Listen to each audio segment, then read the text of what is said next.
প্রেগনেন্সির ৪ মাসের মাথায় হঠাৎ একদিন সকালবেলা ঘুম থেকে উঠে দেখি আমার পেটের বাচ্চাটা আর নেই। ভাবলাম এটা কি করে হতে পারে। প্রথমে আমি এই বিষয়টা নিয়ে আমার হাজবেন্ডকে আমি জানাতে চাইনি। কোনো ক্ষতি হয়েছে শুনলে অনেক বকাবকি করবে আমাকে, তাই আমি নিজে একা একাই টেস্ট করার সিদ্ধান্ত নিলাম। আমি হসপিটালে গিয়ে আবার টেস্ট করি। ডাক্তার আমাকে খুব ভালোভাবেই চেক আপ করলো। তারপর সে মুখ গম্ভীর করে আমাকে জিজ্ঞেস করলেন, আপনি কি অ্যাবর্শন করিয়েছেন? তারপর আমি বললাম, না ডাক্তার, আমি তো বাচ্চা নষ্ট করিনি। আমি যদি বাচ্চা নষ্ট করেই থাকি তাহলে কেন চেক আপের জন্য আপনার কাছে আসবো? ডাক্তার চুপ করে আছেন দেখে আমি আবারও জিজ্ঞেস করলাম, আমার পেটে কি বাচ্চা নেই? তখন ডাক্তার বলল, হ্যাঁ সত্যিই বাচ্চা নেই।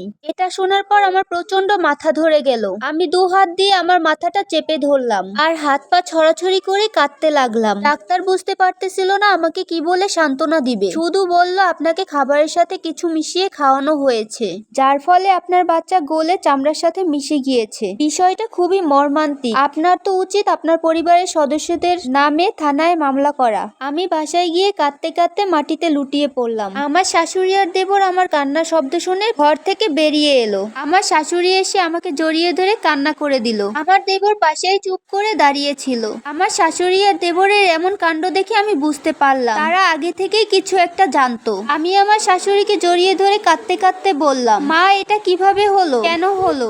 আমার কলিজা একদম পুড়ে যাচ্ছে। আমার বাচ্চা চলে গিয়েছে, মা ওকে এনে দিন না। আমার শাশুড়ি তখন চোখের পানি মুছতে মুছতে বলল, আমি এ বিষয়ে কিছু জানি না, তোমার স্বামী আসলে ওর সাথে কথা বলো। আমাকে তুমি এই বিষয়ে আর কোনো কিছুই জিজ্ঞেস করো না। এই সংসারের উপর থেকে আল্লাহর রহমত উঠে গিয়েছে, এই সংসার ধ্বংস হয়ে যাবে। এই কথা বলে আমার শাশুড়ি আমার রুম থেকে চলে গেল। রাতে আমার স্বামী অফিস থেকে বাসায় আসলে তার কাছে গিয়ে আমি বাচ্চাদের মতো কান্না করতে শুরু করে দিলাম। আমার স্বামী আমাকে অবাক করে দিয়ে বলল, বাসায় আসতেই কানের কাছে এসে এরকম ঘ্যান ঘ্যান না করে আমাকে একটু শান্তিতে থাকতে দাও। মাত্রই অফিস থেকে আসলাম, সারাদিন এত খাটাখাটির পর তোমার এসব কি ভালো লাগে? আমার স্বামীর এসব কথার তোয়াক্কা না করে আমি তাকে জিজ্ঞেস করলাম, আমার পেটের বাচ্চা কোথায়, কি করেছো তোমরা? তখন আমার স্বামী বলল, বাচ্চা তো তোমার একার ছিল না, কষ্ট তো আমারও হচ্ছে, কিন্তু আমরা ছেলেরা তোমাদের মতো এত ঘ্যান ঘ্যান করে কান্না করতে পারি না, নিজেদের কষ্টগুলো কাউকে বুঝাতে পারি না। প্রথম দিকে আমার খুব কষ্ট লাগলেও পরে আমি ভাবলাম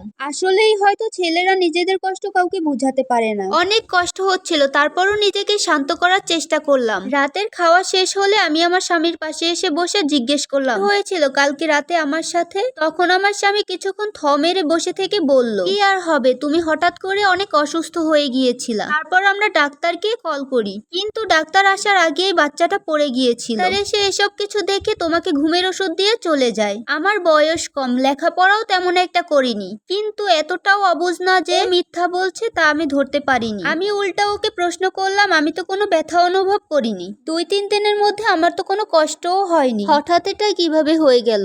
তখন আমার স্বামী খুব বিরক্ত হয়ে বলল, আমি তো আর ডাক্তার না, আমি কিভাবে বলবো? আল্লাহ যেটা দিয়েছে আল্লাহই আবার সেটা নিয়ে গিয়েছে, তার উপর তো আমাদের কিছু করার নেই, তাই না? ভাগ্যে থাকলে আবার হবে, এত চিন্তার কিছু নেই। ব্যাপারগুলো খুবই আমার কাছে অস্বাভাবিক মনে হচ্ছে, কিন্তু কিসের ভিত্তিতে অস্বাভাবিক মনে হচ্ছে সেটাও বুঝতে পারতেছি না। এই বাড়ির কেউই আমাকে অপছন্দ করতো না, শাশুড়ি একদম মায়ের মতো ভালোবাসতো, ননদ দেবর বড় বোনের মতো সম্মান করতো, ভাসুর ছোট বোনের মতো ভালোবাসতো। আমার স্বামীরা 3 ভাই বোন, আমার ভাসুর, আমার স্বামী মেঝো, আর দেবর আর ছোট একটা ননদ আছে। আমি এই বাড়ির মেঝো বউ। বিয়ের আগে ভাবতাম শ্বশুর বাড়ি অনেক খারাপ হয়, কিন্তু বিয়ের পর আমার সম্পূর্ণ ধারণাটাই পাল্টে গিয়েছে।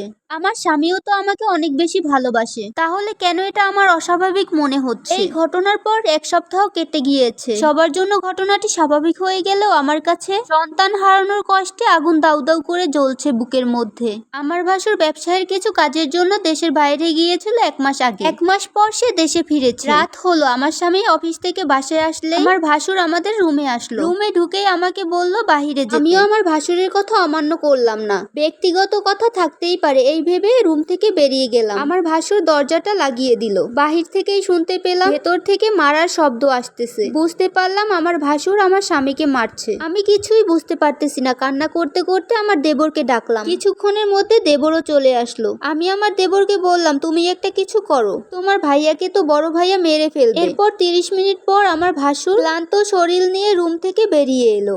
এরপর আমি কাউকে উপেক্ষা না করে রুমের ভিতর দৌড়ে চলে গেলাম। গিয়ে দেখলাম আমার ভাসুর আমার স্বামীকে অনেক বেশি মেরেছে। তারপর আমি আমার হাজবেন্ডকে নিয়ে যখন হসপিটালে যাব তখন আমাকে সরিয়ে দিয়ে আমার ভাসুর আমার হাজবেন্ডকে নিয়ে হাসপাতালে চলে গেল। আমি অবাক হয়ে তাকিয়ে আছি। তখন আমার ছোট ননদ এসে বলল, ভাবি তোমার সাথে আমার কিছু কথা আছে। তারপর আমার ননদ আমাকে বলল, ভাইয়ার অফিসে সামিয়া নামের একটা মেয়ের সাথে ভাইয়ার 3 বছরের সম্পর্ক, প্রচন্ড বেয়াদব আর বাজে একটা মেয়ে, আমাদের সবারই খুব অপছন্দ। তোমার সাথে ভাইয়ার বিয়ের কথা বললে ভাইয়া কিছুতেই রাজি হয় না। তারপর সম্পত্তি থেকে বাদ দেওয়ার হুমকি দিলে রাজি হয়। এরপর বাবার সমস্ত সম্পত্তির দায়িত্ব বড় ভাইয়ের কাছে থাকায় সে বাধ্য হয়ে তোমার নামে 1 ভাগ লিখে দেয় আর বাকি 2 ভাগ আমাদের ভাই বোনের নামে লিখে দেয়। তারপর বড় ভাই মেজো ভাইয়াকে এটাও বলে, তোমার সাথে যদি খারাপ ব্যবহার করে তাহলে বাড়ি থেকে বের করে দিবে। বড় ভাইয়ের জন্যই তোমার সাথে কখনো ভাইয়া খারাপ ব্যবহার করতে পারেনি। কিন্তু সামিয়া মেয়েটা যেদিন জানতে পারে তুমি প্রেগনেন্ট, সেদিন সে ভাইয়ার সাথে প্রচন্ড রাগারাগি করে। তাই ভাইয়া সবসময় সুযোগ খুঁজতো বড় ভাই কোনদিন বাড়িতে থাকবে না।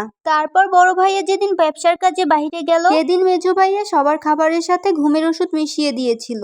তুমি আর আম্মু সেদিন সবার আগে খাবার খেয়ে ঘুমিয়ে গিয়েছিলে। আমার জন্য সেদিন তুমি খাবার বেড়ে রাখলেও আমি সেদিন খাইনি, তাই আমি জেগেছিলাম। আমাকে জেগে থাকতে দেখে ভাইয়া বাহির থেকে দরজা লাগিয়ে দিয়েছিল। তারপর ভাইয়া সেদিন রাতে ডাক্তার নিয়ে এসেছিল। আমি রুমের ভিতর থেকে সবই শুনেছিলাম, কিন্তু কিছুই করতে পারিনি। এরপর বড় ভাইয়াকে আমি সবকিছু জানাই। সে বলল সে যা করার দেশে এসেই করবে। ননদের মুখে এসব কথা শুনে আমি ধপাস করে মাটিতে বসে পড়ি। যেই স্বামীকে আমি মন প্রাণ দিয়ে ভালোবাসলাম সেই স্বামীই কিনা আমার সন্তানের খুনি। আমি কোনোভাবেই বিশ্বাস করতে পারতেছি না আমার স্বামী আমার সন্তানকে খুন করেছে। আমার স্বামী, যাকে আমি আমার সবকিছু ভেবে নিয়েছিলাম, যাকে কেন্দ্র করে আমার বাকিটা জীবন কাটিয়ে নিতে চেয়েছিলাম, যে আমাকে খুব বেশি ভালোবাসে মনে করেছিলাম, আসলে সেই আমাকে যে কোনো সুযোগে এই বাড়ি থেকে তাড়াতে চায়। সে আমাকে এই বাড়িতে রাখবে না, সে আমাকে একটাবার বলতে পারতো। আমি তার পথের কাঁটা না হয়ে চলে যেতাম, তাহলে আমার সন্তানকেও এভাবে মরতে হতো না। এই সম্পূর্ণ স্টোরিটি একটা আপুর লাইফ থেকে নেওয়া।